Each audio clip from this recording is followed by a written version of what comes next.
講到這中聯的油品出問題，第三方獨立調查結果行出來啊，衛福部也召開記者會說明，講大部分的是業者內部管理出問題，包含着這黃豆仔的列算上率、驗收基準放量管制不足，也欠缺校正的措施，種種原因提出着這本片比超過標準。那這中聯油脂當時會當恢復生產的，衛福部是表示，業者依法愛提出復工計劃，經過主管機關核准了後，才會當復工。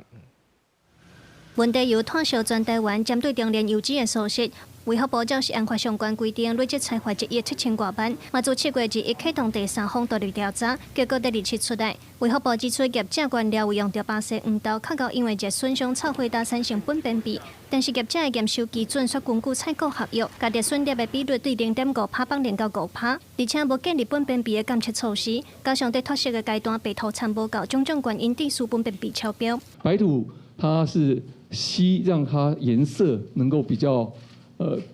偏向是透明的。那這個顏色透明的過程中，其實它同時呢吸附的扁平皮 BAP 的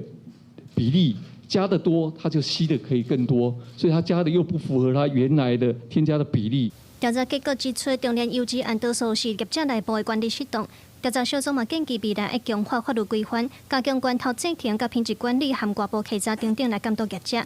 嘛有學者建議暫停會當加入活性炭來消毒高成的苯便比。中聯它使用的那個白土脫色劑，其實能夠去除 BAP 的量其實是不多了。國際上研究報告是認為說，那個活性炭對於去除 BAP 的效率非常好，大概可以去除到90%。有關中聯油脂當時會當恢復生產，衛福部表示，業者依法要提出復工計劃，經過主管機關核准了後，才會當復工。重新復工，它必須要提具復工計劃，由它的所轄主管機關，也就是台中市政府核定之後，它才能夠復工。